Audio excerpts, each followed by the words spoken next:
on some very important aspects of education.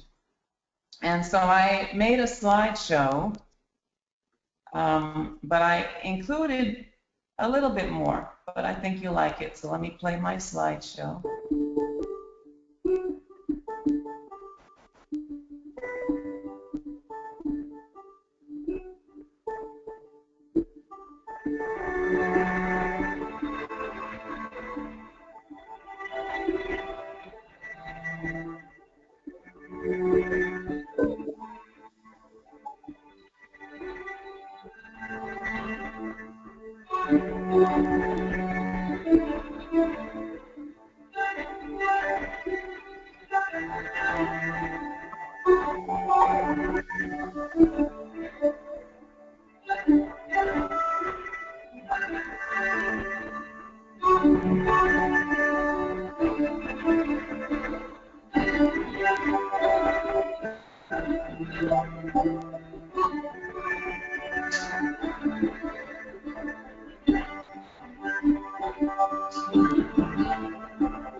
All right.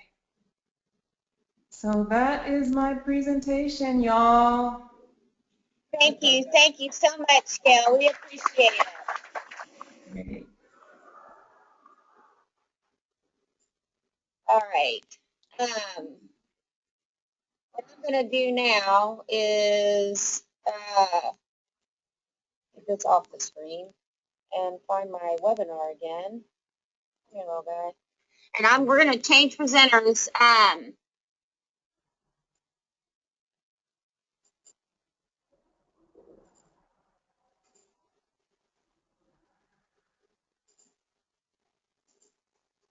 Okay. I'm going to show my screen. And I want to get my webcam going again. Okay. Do you mind turning the lights on over there? Okay, now I'm a person. I'm just a shadow on the screen. Real quick, before we move on to Diane kind of talking about her piece of it and we do the interview questions, I wanted to talk to you all, the people who are attending, about the webinar in general, because we do not want this to be the last one. We want it to be the first of many, so that we can do this when you all get to Panama. What will happen is you'll receive a link through your email, and we want to make sure, and we send you out of here so you remember how to get on your Midway email, because that's the email I will be using to contact you. And I'll send you a sheet home with you, so that when your password starts to expire, you can just follow those instructions and keep current. And you'll just register for click on the link, it'll register for you. When you register for it, it sends you another email. You click on that, and then you join the webinar at the time that it's allotted. Now, my this little side box up here that you see, this little side box, yours will look very similar. Because I'm the organizer, I got more buttons. But in essence, if you are attending a webinar and you have a question, there'll be a place down there for you to raise your hand. And a little hand will pop up by your name, and then the presenter can be like, oh, do you have a question? And then you would speak into your microphone and try it, and communicate your question. And then there's a little, I think you saw me use the chat box because I don't have the question thing and she wasn't hearing me. So if you have something, all webinar participants right here it's called back panel, where you're talking about the presentation while the presentation is going on. So not only are you learning from the presentation, but you're learning between each other as well. So this can be a very powerful tool where we can help you if you can send me an email that says, hey, I need some help with this technology or this particular teaching method. We can get together and work this way when you go back to Panama. All right, Diane, I think I need to unmute you. Nope, that's the wrong one. Where are attendees? Okay. Diane, are you ready? I am ready. All right, let me get myself out of here. Why don't you tell us a little bit about your thing, and then I'll ask some questions. Okay, that sounds great. We have been using the open court wall cards to teach the 44 phonemes or sounds in the English language. And all of the MEDUCA educators have learned all the different spellings for each sound. We use phonics chant to do this and to learn the different sounds and the different spellings. We've studied rules for the phonemes, for syllables, for prefixes, suffixes, and our educators have learned that with the English language that not only do we have rules, but with every rule there is an exception. So sometimes the rules work and sometimes they don't, which makes it a little bit hard when you're trying to learn the English language. We have been using the textbook called Language Arts, The Patterns of Practice. And from this, we've been studying literature circles, and our MEDUCA students and our American students collaborated together to do presentations on the literature circle using the literature rows, the literature circle rows. And we've discussed the 4 language systems. We've discussed the 6 language arts: listening, talking, reading, writing, viewing, and visually representing. All of the students, all of the Midway, all of the American students and the MEDUCA educators read the children's book, The Kid in the Red Jacket, and did a presentation. They researched the author, and then we discussed the book and discussed ways that we could use this with our students. Everyone checked out a children's book out of the library. They did an author's craft with this and did a presentation. They also have collaborated with the American students to plan and write a 5-day unit on language arts. So we've been doing a lot of great things and fun things, and I love you all, and we've just had a ball.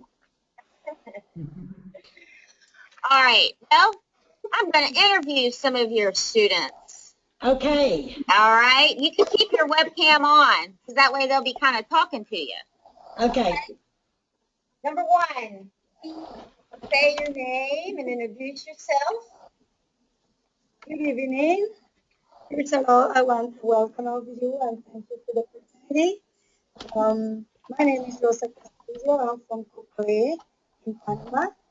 I am very pleased with all our teachers and all we have learned. That's awesome. Let me ask you a question. What are some things you learned from the phonics chant that you can use when teaching your students English? Well, the phonics chant was very interesting. It helped us teach, it's going to help us teach a lot of pronunciation. I think the pronunciation requires knowing all the sounds of the letters, the family who have the same sounds, blending letters.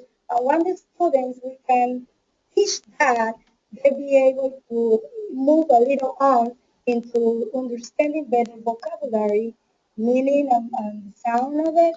It will increase their knowledge on the language. It will improve not just fluency, but also the reading comprehension because he knows better the words and in a very indirect way, it's not just going to improve speaking, but also it's going to improve reading and writing because it's going to improve the vocabulary, which is going to make it more fluent and more comprehensive for all the other skills. So I think that a little jump can do a lot for students. Awesome. Thank you. Okay. Up for our audience. Okay. Hello, everybody. Hello, Professor. Hello to my colleagues. My name is Eduardo Tota, and I'm also from Cookplay. So Cookplay, number one. Well, I'm ready for the. Are you ready for the question? Yeah. Okay, I shall ask you a question. How did the book, The Kid in the Red Jacket, relate to you personally and professionally? Okay. As I said, Professor Wiles in the discussion of the book in the other classroom, the book was very interesting and very funny, and I enjoy it. Although I had to stay awake the night before, I really enjoy it. Uh, well, personally, I think that everybody, or well, not everybody, but most of us here have experienced something like this in our life. We have to move from one place to another, and then we have to experience it. I think that we have to get accustomed to new people, new things, and it's not very easy, but at the end we can manage and we can get accustomed to that. And professionally, I think that the book has humanity during all the reading because that is something that we need as a professional, as a teacher, we need to have humanity. And I think that is something that we found in all the reading of it. So I think that it's a great book and very interesting.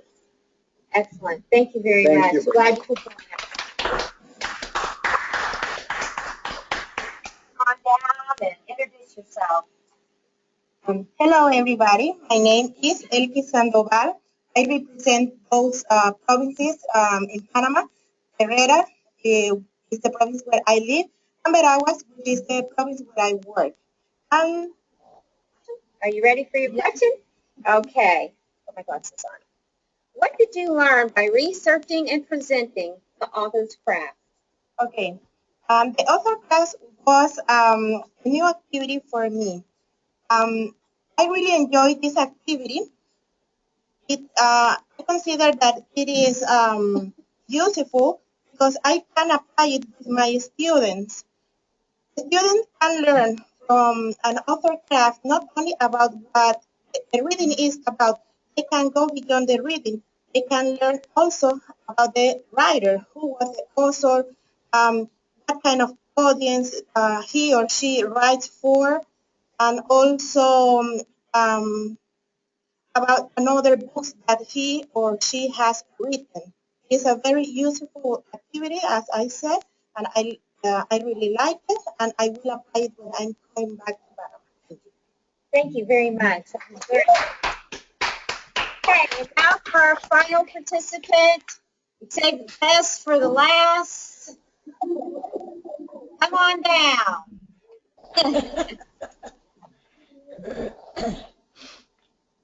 Hi, my name is Andres Santos. I'm 25 years old and I'm from La Chorrera. Hit me. All right. Okay, what are some things that you learned from collaborating with the American Method students on the 5-day unit plan? Working with the American students was really rewarding. I learned a lot about the Common Core and its standards, which I think are fabulous. I wish we had something like that in Panama. In the future, we'll hopefully have it. And now I was able to have an understanding on what teachers in the U.S. focus their instruction on, and I really liked that. I was able to see that these American students are really interested in learning how to teach. They're really into that, and that was like seeing me or my classmates. That was that experience was totally valuable, and I also learned some slang, which is good, to get by in life. So I'm really happy about all of the things I learned by collaborating with them. Thank you. Love you all. Muy bien. Love you all. Well, professors, what do you think? Muy bien. That was beautiful. Yeah. Awesome. I am ready. Kim Parker Brown, do you have anything you'd like to say? Yes, I do. I am ready. I did the reading portion of the program. We had great fun. We learned a lot about theory and theorists. I don't know. And are you hearing me? Yeah, now we hear you. Okay. We discussed the 5 components of reading, which are very important to reading. And we discussed how those 5 components will pour over into other content areas, such as language arts, science, and social studies. We also talked about when you have limited instructional funds, what are some things you can do?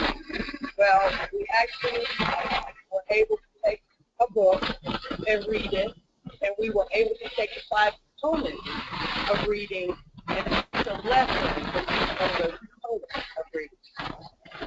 So it was really neat to see how they would come up with ideas of how they could do a vocabulary lesson or how they could do a comprehensive lesson just from a literature book or a simple children's book.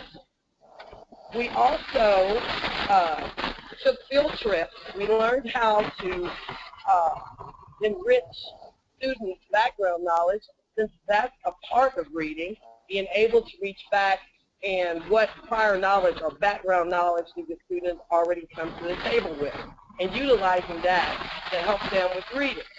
Well, we took a trip to Africa twice. We went to a soccer game, we went to the beach, and they were able to get up and explain how they would do this trick in their classroom and without fun.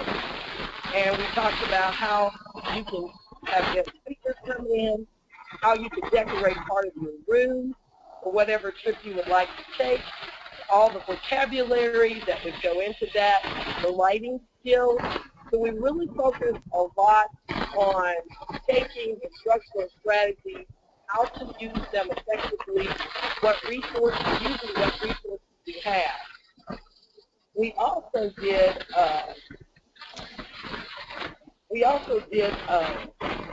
some lessons with our American students, our Midway 10 as they are referred to. They got up and did an actual lesson plan, and the MEDUCA students were able to give their strengths and weaknesses. The purpose of that was for those students to be able to see activities, the kinds of activities you can do, and how creative you can be. Because a lot of times with limited resources, you have to be creative and think out of the box in order to get these things done. We also talked about modifying lessons and how you can take a simple elementary type lesson and upgrade it to middle or high, depending on what you we also talked about and discussed ways to meet the needs of our special needs students that we have in the class, the students who have difficulty with Spanish, their native language, and we also talked about how do we start to get to kids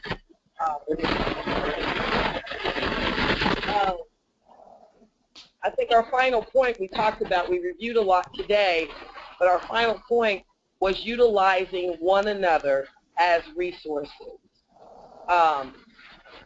it's fortunate that we have two groups now that can go back and utilize one another as resources in teaching the students to be bilingual. And I think it's very important that they have each other to lean on.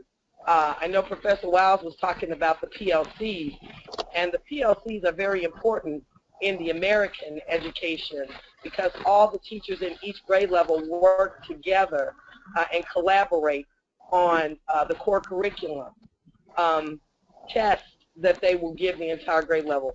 So we've kind of covered the gamut as far as content and clinical in reading. And we've had a glorious time. Yeah. I love them all. Thank you. Thank you so much. Well, I appreciate everybody attending. Professors, I know it's been a long day for you, but thank you for being a part of our first ever Midway MEDUCA webinar. I appreciate it. You guys This was wonderful. Yes, This was great. absolutely. A lot of fun. Okay, great. And then thank you to our Panamanian visitors from Panama for coming and hanging out with us for a little while. And Hola. Hola. you can share your screen if you would like. We could say hello. Can you do that? How? What do we need to do to share the screen? It's a little green button on the side, maybe. Do you see Oh, how do you share it? or share your webcam? Okay.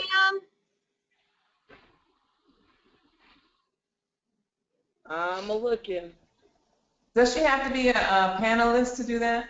Yeah, never mind, Kim. You'll have to do that. We'll have to do that another time. I don't know how to switch from here. That's okay. Ellen, I'm going to tease you tomorrow. You wait till I see you. All right, I say we call it a night. I feel pretty successful that we've connected and we've made this work, and look forward to doing it again and kind of improving the methods a little bit. Okay? All right. All right. I think this was Take great. care, guys. Have a good night. All right, you too. Hasta mañana. Adios. Adios. All right, see you later, everybody. Bye, Bye, guys. guys.